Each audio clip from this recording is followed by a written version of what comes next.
আসসালামু আলাইকুম বন্ধুরা। তৃতীয় শ্রেণীর বিজ্ঞান বই অধ্যায় ৮ মাটি নিয়ে আলোচনা করব।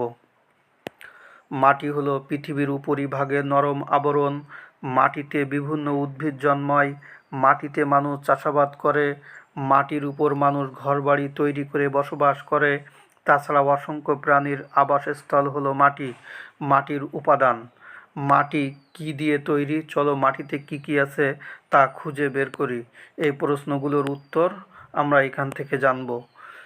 এখানেও মাটি কি কি দিয়ে তৈরি, খাতায় ছকে মাটি কি কি উপাদান দিয়ে তৈরি হয় তা বলা হচ্ছে।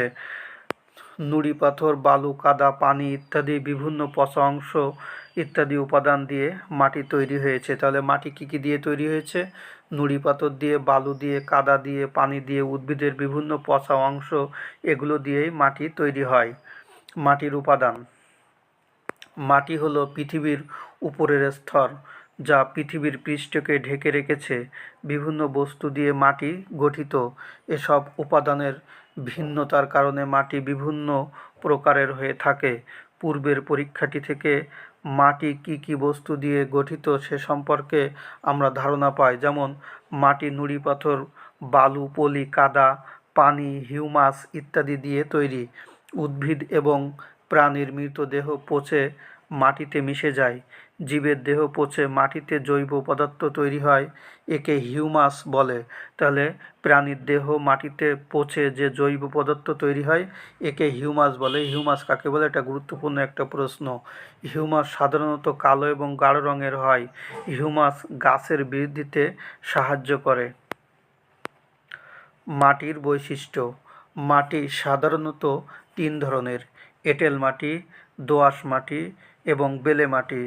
ধরন অনুযায়ী মাটির বৈশিষ্ট্য ভিন্নতা আছে। বিভিন্ন ধরনের মাটির বৈশিষ্ট্য কি কি? এখানে মাটির রং, হাতে ধরলে অনুভূতি, মাটির কণাগুলোর আকার, এই নিয়ে এখানে আলোচনা করা হয়েছে। মাটির রং, গঠন, কণার আকার ইত্যাদি বৈশিষ্ট্যের ভিত্তিতে মাটি বিভিন্ন ধরনের হয়।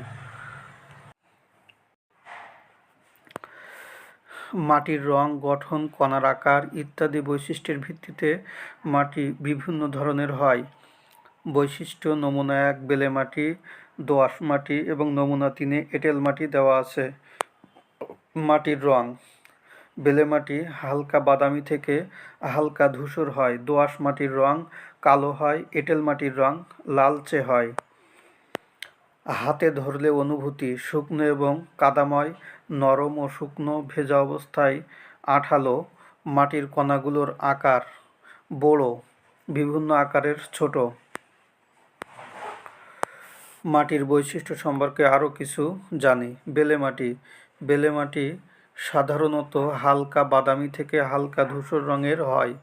বেলে মাটির কণাগুলো এঁটেল ও দোআঁশ মাটির কণা থেকে বড়। বেলে মাটি শুকনো ও দানাময়। এবার দোআঁশ মাটি। দোআঁশ মাটি ছাই রঙের হয়। হাতে ধরলে নরম এবং শুকনো অনুভব হয়। দোআঁশ মাটির কণাগুলো বিভিন্ন আকারের হয়। এঁটেল মাটি। এঁটেল মাটি সাধারণত লালচে রঙের হয়। পানির সংস্পর্শে এঁটেল মাটি নরম হয়, আবার শুকালে খুবই শক্ত হয়। ভেজা মাটি হাতে ধরলে আঠালো মনে হয়, কিন্তু শুকনো মাটি মসৃণ। 3 রকমের মাটির মধ্যে এঁটেল মাটির কণা সবচেয়ে ছোট।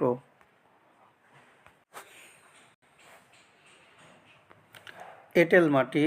এঁটেল মাটি সাধারণত লালচে রঙের হয়। মাটির সংস্পর্শে এঁটেল মাটি নরম হয়, আবার শুকালে খুবই শক্ত হয়। ভেজা মাটি হাতে ধরলে আঠালো মনে হয়, কিন্তু শুকনো মাটি মসৃণ। 3 ধরনের মাটির মধ্যে এঁটেল মাটির কণা সবচেয়ে ছোট।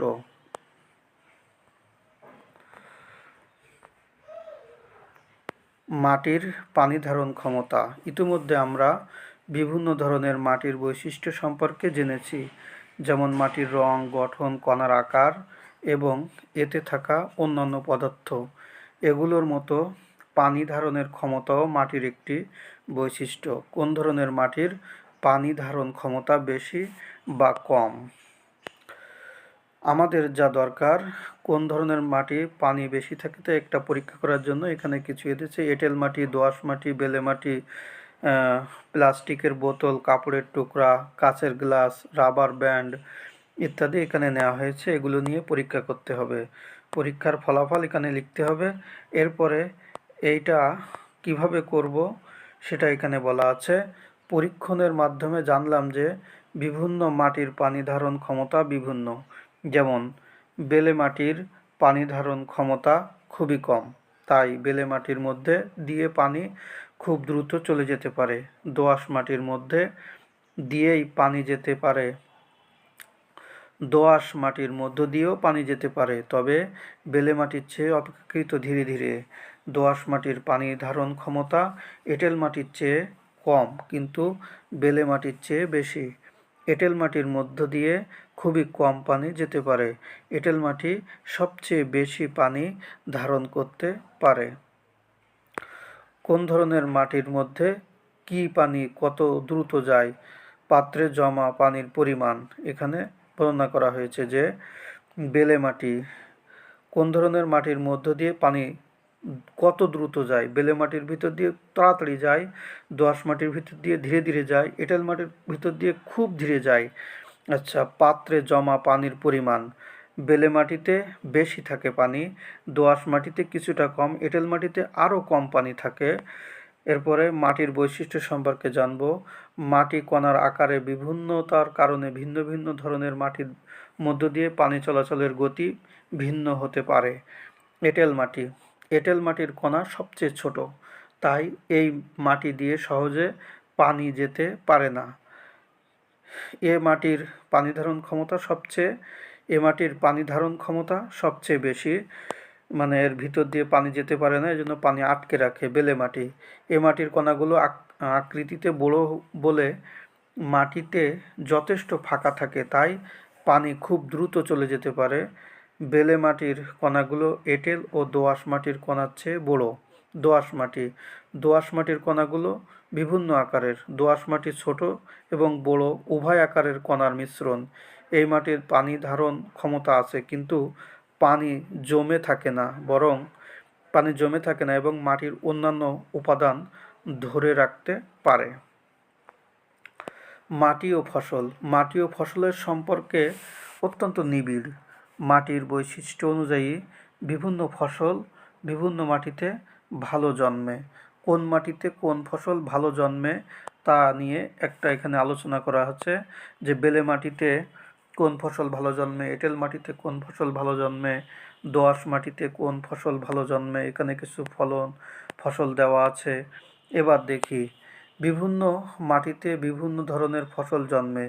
কিছু ফসল এঁটেল মাটিতে ভালো জন্মে, কিছু ফসল বেলে মাটিতে, আবার কিছু ফসল দোআঁশ মাটিতে ভালো জন্মে।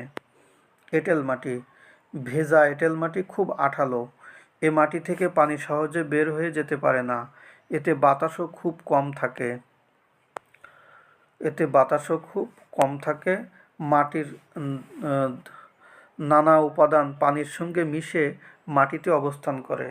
এ মাটিতে উদ্ভিদের বৃদ্ধির জন্য প্রয়োজনীয় উপাদান থাকে। এঁটেল মাটিতে শিম এবং কাঁঠাল ভালো জন্মে। এবার আসি বেলে মাটি নিয়ে। এ মাটির পানি ধারণ ক্ষমতা খুবই কম। কণার ফাঁক দিয়ে পানি খুব তাড়াতাড়ি নিচে চলে যায়। পানির সঙ্গে ফসলের জন্য প্রয়োজনীয় উপাদানও বের হয়ে যায়। এ কারণে বেলে মাটিতে সব ফসল ভালো হয় না।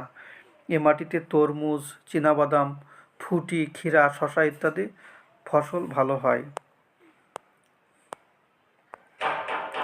দোআঁশ মাটি,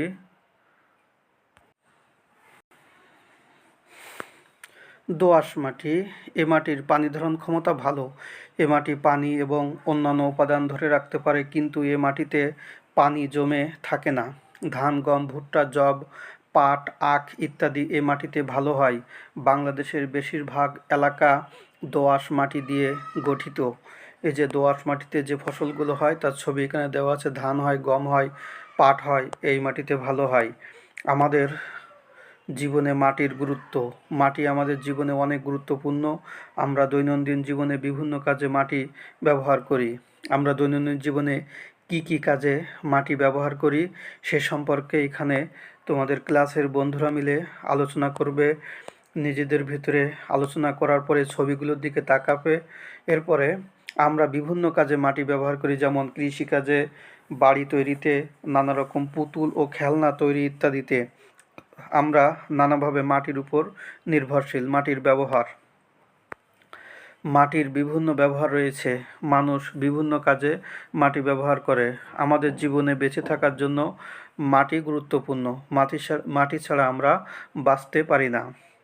এখানে মাটি ছাড়া আমরা বাঁচতে পারি না, এটার উদ্দেশ্য হচ্ছে আমরা মাটির উপরে বসবাস করি, মাটির তৈরি করা জিনিস ব্যবহার করে চলি, এজন্য মাটি ব্যবহার করে খাদ্য উৎপন্ন হয়, মাটির উপরে পানি থাকে, এজন্য এটা বলা হয়েছে। কিন্তু আমরা পানি ছাড়া বাঁচতে পারি না, এটা হচ্ছে মেন কথা। ফসল ফলানো ও খাদ্য তৈরিতে আমরা যে খাবার খাই তার অধিকাংশই উদ্ভিদ থেকে আসে। উদ্ভিদ মাটিতে জন্মায়। উদ্ভিদের বৃদ্ধির জন্য মাটি প্রয়োজন।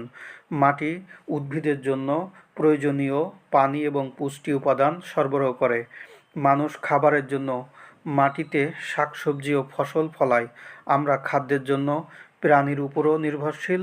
অনেক প্রাণী আবার উদ্ভিদ থেকে তাদের খাদ্য পায়। ঘরবাড়ি ও দালান নির্মাণে মানুষ মাটির উপর ঘরবাড়ি ও দালান তৈরি করে। ইট বা কংক্রিটের মতো নির্মাণ সামগ্রী তৈরিতে মাটি ব্যবহার করা হয়ে থাকে।